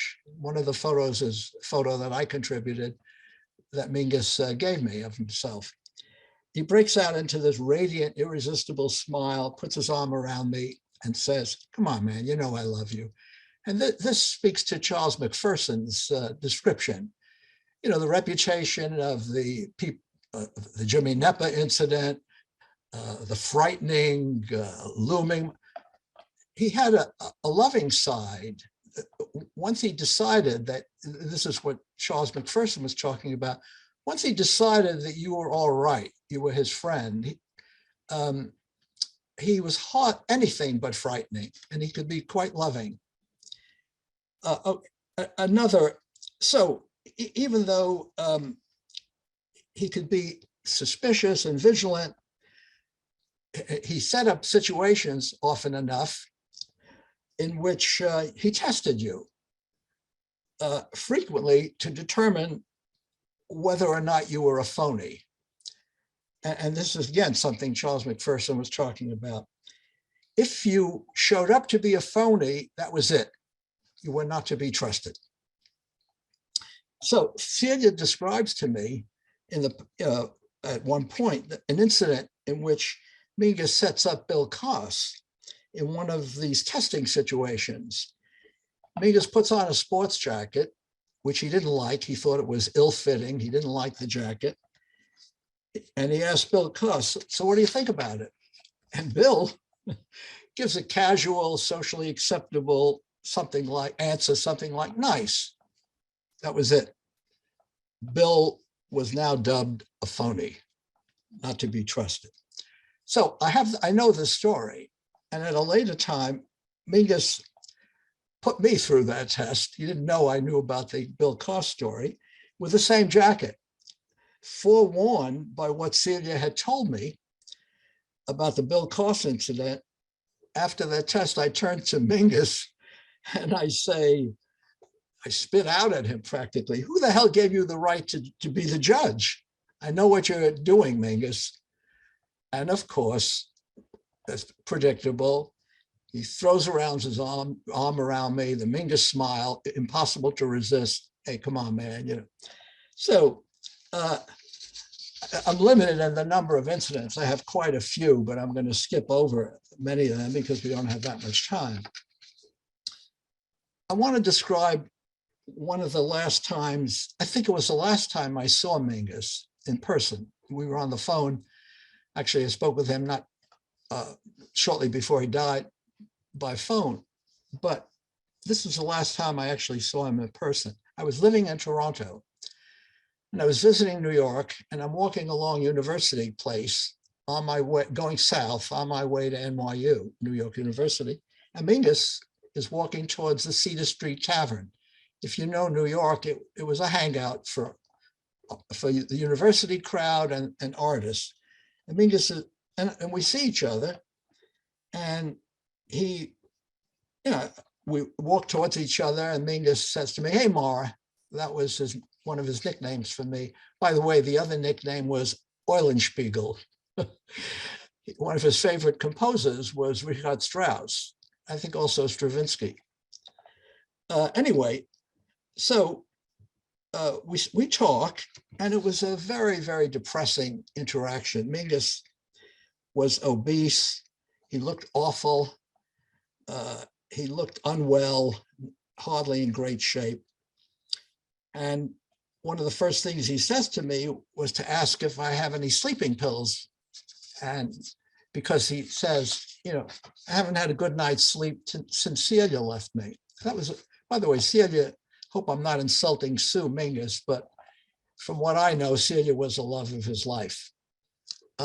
Anyway, I reminded him I'm not a psychiatrist, I'm a psychologist, and I can't prescribe drugs. He says, oh yeah. And then he says, I haven't had a good night's sleep, you know, since Celia left me. And the brief conversation was very depressing.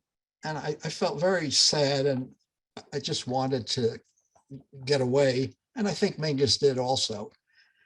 So, because he felt, I think, self-conscious, embarrassed about his sorry demeanor, his sorry state.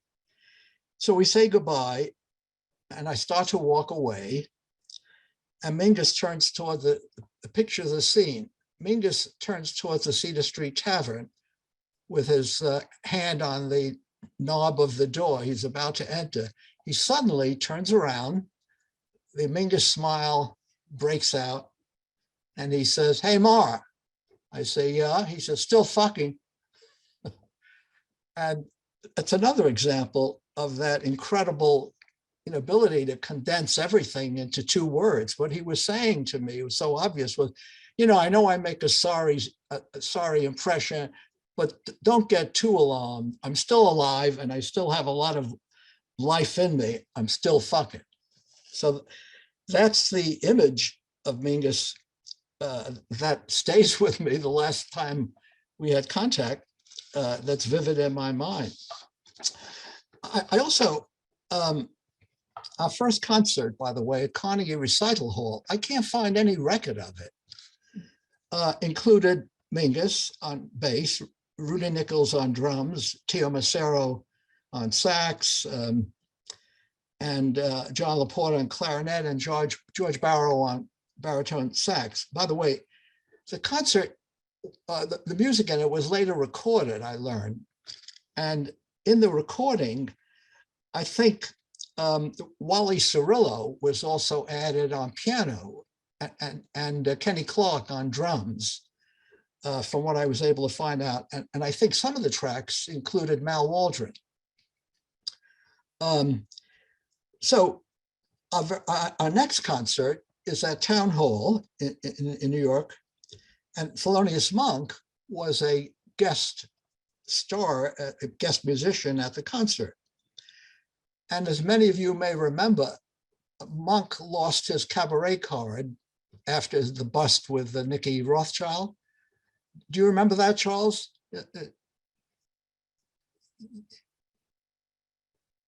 Oh, you're muted. Yeah, okay. A lot, I can't remember specifically about Monk, but a lot of musicians during that period, Yeah, if you had, you had to have a cabaret card. If you That's had right. any blemish at all, did not work in New York. exactly. And so Monk certainly could have been one of He- them. I he know was Bird for a was, while. and Yeah. people like that.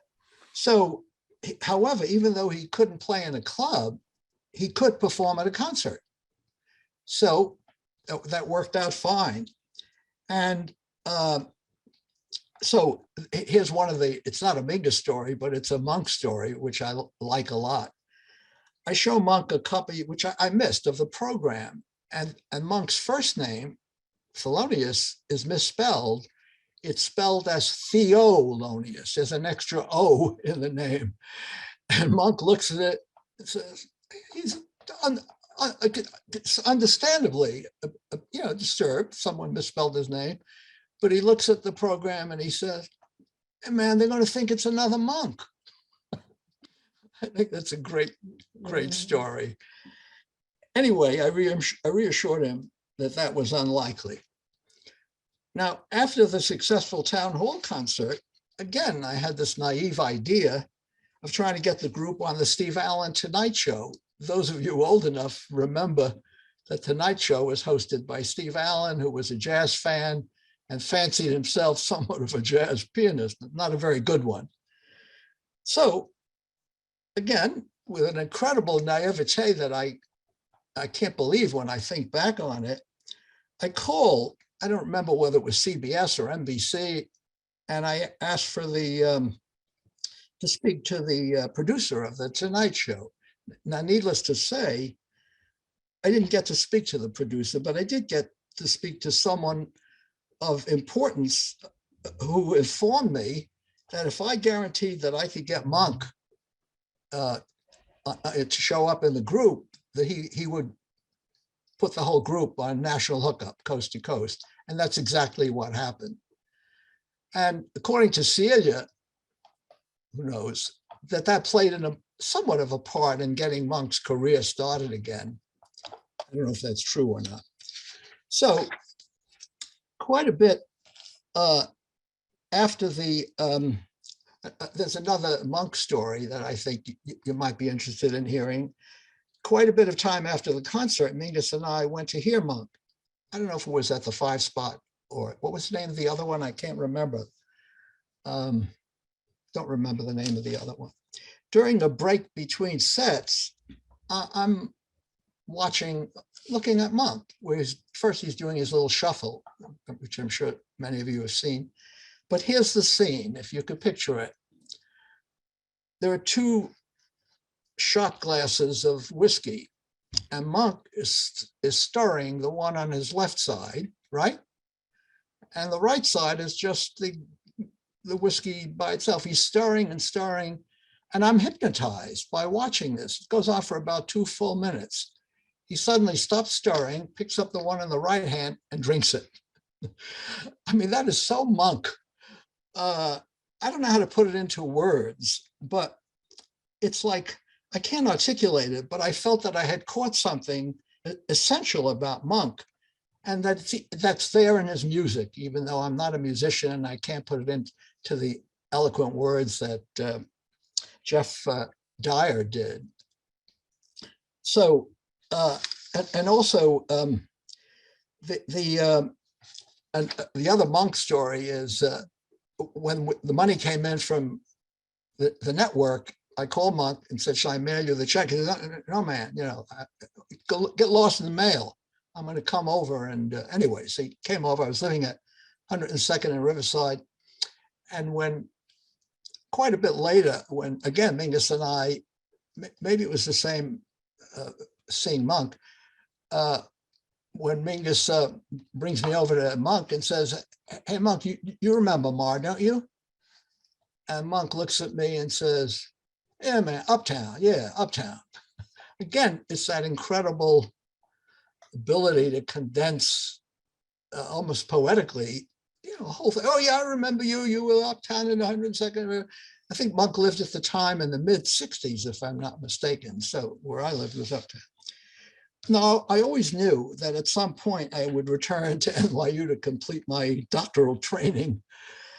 And I was not sure, however, at what point I would do that. But a set of events, which I'm not proud of, I have to say, the decision was made for me, really. I shared with Mingus that I had some encouraging reactions to the idea of a concert at Carnegie Hall, not Carnegie Recital Hall, but Carnegie Hall, that would feature our group, but also Jerry Mulligan and his group and Dave Brubeck Quartet. However, Mingus's reaction was anything but encouraging. He accused me of selling out to popular white musicians, and I think he perhaps he was right, I have to say. Another problem, though, we faced, it was bound to end, is there were a limited number of venues for concerts if you're staying within the area. How many? So, the developments of modern jazz came to an end. It was an incredibly rich and important experience for me. And according to Celia, the friendship with Mingus was very important to him too. I always felt it was. And I want to add, and this is the last comment, one of the great riches for me was my enduring and close friendship with Celia. I'm sure many of you who work with Mingus got to know Celia. She was my closest friend until the day she died. And many years after the end, and this is the final anecdote, many years after the end of our project, I went to hear Mingus, I think at the 5 Spot. This last time, no, this was not the last time. As I walk in, Mingus turns to the audience and announces, "Hey, this is Morris Eagle, a famous psychologist. He got eyes for my wife." Humiliating me. I had eyes for Celia, but not in that way. I loved her, as she was my dearest and closest friend. So that's my last Mingus anecdote. Thank you. That was Dr. Morris Eagle. Thanks, Morris. You're welcome.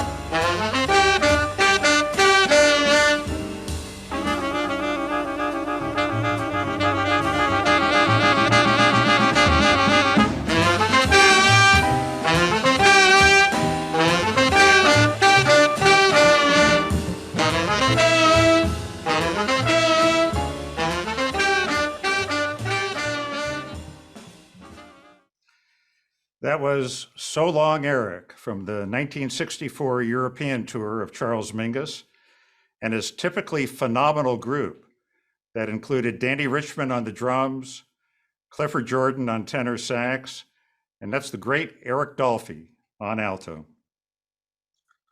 On June 29th, 1964, Eric Dolphy died suddenly and unexpectedly.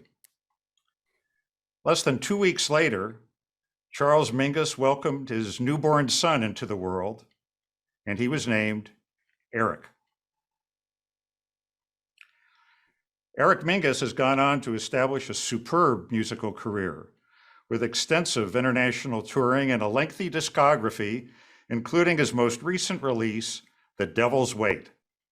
Let's please welcome Eric Mingus. Okay.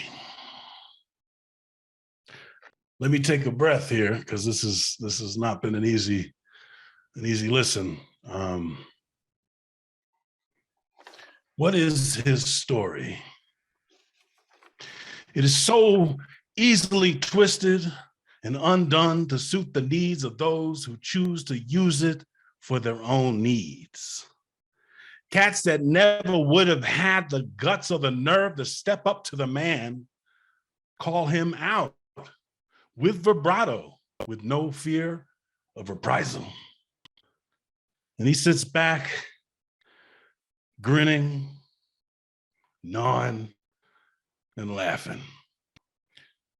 There's so much to say, having come to the end of all this and listening to everyone. And Charles McPherson, I do remember. And I also remember being on a lot of the sessions, the one with Joni Mitchell and that other thing. I got to be there. And it's really wonderful to see you and Jack too, man. You know, I went off and lived my life. I had to do that for myself. I didn't, you know, head up the Charles Mingus revival band or any of that stuff. I went off and did what I believe my legacy is, which is to speak my own truth and be honest.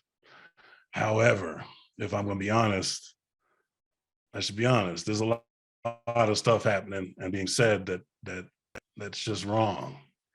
And I suppose if you ask me what the greatest composition of Charles Mingus is all that shit that he left behind. All these people with their own experiences. And clearly he gave you what you needed in the moment, but that's not Charles Mingus to me. That's not my daddy, you know. And the sweetest melodies ever played, my sister Kei and I, and anyone who were in those rooms, you know, when he was playing piano and composing. That's the true Mingus music. You got the stuff that was worked on.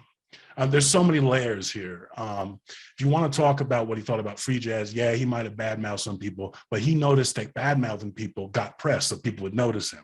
So let's not pretend that we're talking about a time when, like, people forget he was a Black man in a time when jazz, just being a jazz musician, was being an activist. There were the FBI was following the jazz musicians. They were the scum of the earth. Let's not forget that.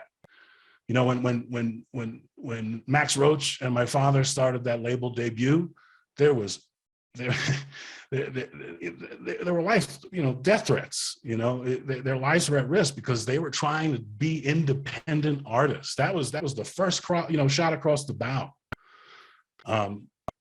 There's so much there's so much that gets missed, but I think I'll just tell this story because my father died when I was about 14, and he had this thing of, he never treated a child like they're an idiot. You know how people talk to kids, how they talk to children like they're idiots, but his idea was, it's just a mind that hasn't been exposed to everything. And in fact, Charles McPherson was talking about it. He didn't really understand a lot of what my dad was going on about until he got older, which is the same for me, man. I remember my father sitting me down and telling me life lessons, and I would go, oh no, not again. And I can't tell you, I'm 57. I finally made it that year past when he died. And every day another, like, oh yeah, man, he told me about that. And he was right. And it's true. He had an understanding of life that a lot of people don't. I miss him every day. And sorry, I can get sidetracked because there's so much that happened. I am named after Eric Dolphy. I think my name would have been Kenny, I think, or something like that, had Eric not died. But side note, my middle name was supposed to be Dolphy, but the people who, whatever the birth certificate, refused to put it on because they felt that wasn't a real name, because that's how people dismiss Black people back then and what they wanted. I think people often forget this. When you look back at all the reviews of Charles Mingus, he got really angry at the good ones because they think they got it and they could understand how he was thinking. And we're all fools for thinking we could. I am too. That's just the reality of it. He just put it out there and did it. And he tried to teach people and share it with them and pass it on in the way he felt. But I don't think that I don't think it's knowable. I've been reading a lot of the questions. Eric Dolphy, from my understanding, and I clearly wasn't around my time, had he found his freedom within Charles Mingus's music and then went off to do his more exploratory stuff. And my father didn't he was involved. Reggie Workman tells these great stories about Charles Mingus, playing, it was performance art. It was the downtown New York scene. So it wasn't jazz, it was creative. It wasn't like, that's why people he didn't like the label jazz, because the label jazz was limiting. Like you do it now. I'm a jazz musician, so you can pinpoint what someone says. Man, he just made music. And he said, why can't we call it Mingus music? I guess was the end, But I'll just tell this story. I was, my father had died, and I was angry about that. Very angry about that.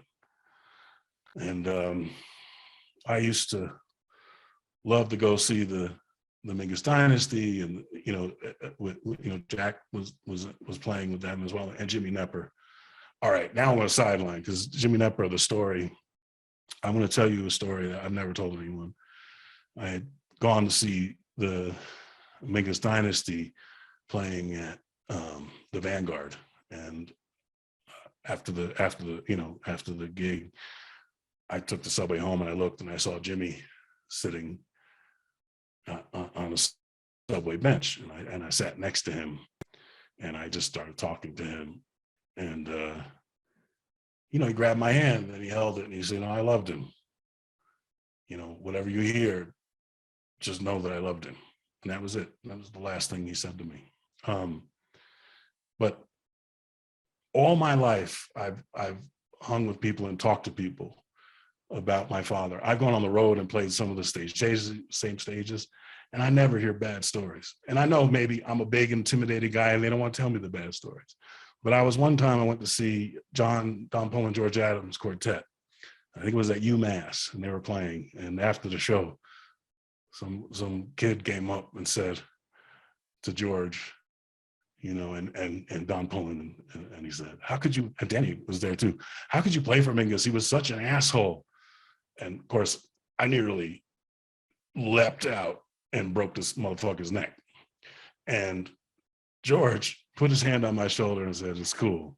And he looked at the cat and he said, we played for him out of love, man. And that's it. You can listen to all those motherfuckers telling you what Charles Mingus meant and what he thought, and you can ask all your questions about what does this and all that and try to academicize it all. But all you got to do is go out and get every record that Charles Mingus ever played on and listen to it. Don't even listen to his interviews, because that shit's crazy too, because he played and manipulated. But if you go out, listen to the music and get your own opinion of it. Just listen to it, feel it. You don't have to know anything. You don't have to understand all the intricacies of it. You don't have to know anything. When I was a kid, I danced to all that shit. That's what I did. I put my dad's record on and it made me happy, and I danced to it. That's what children do. They love music. So I don't really understand all this shit. It's music. It ain't higher than, it ain't lower than. There are people that love Charles Mingus music, and there are people that hate Charles Mingus's music. That's just the way it is. There are people that hold the Bee Gees higher than Charles Mingus. There's people that hold Kanye higher than Charles Mingus. There are people that hold Charles Mingus above everybody else. None of it fucking matters. You don't know how to beat people up in school for the music they love. It's stupid. Just love the music you love, and that's it. Be Mingus. Thank you. I'm probably the angry man at jazz.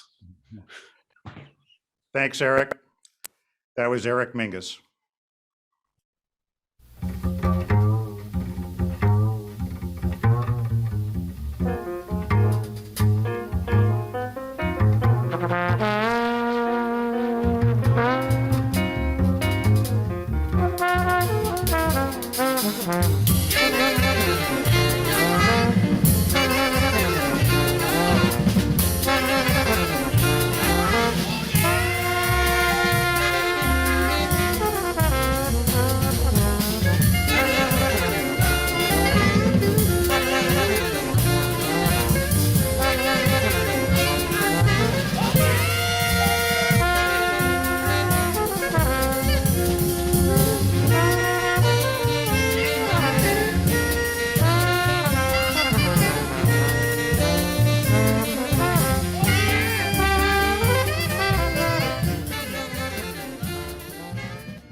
That was Better Get It in Your Soul.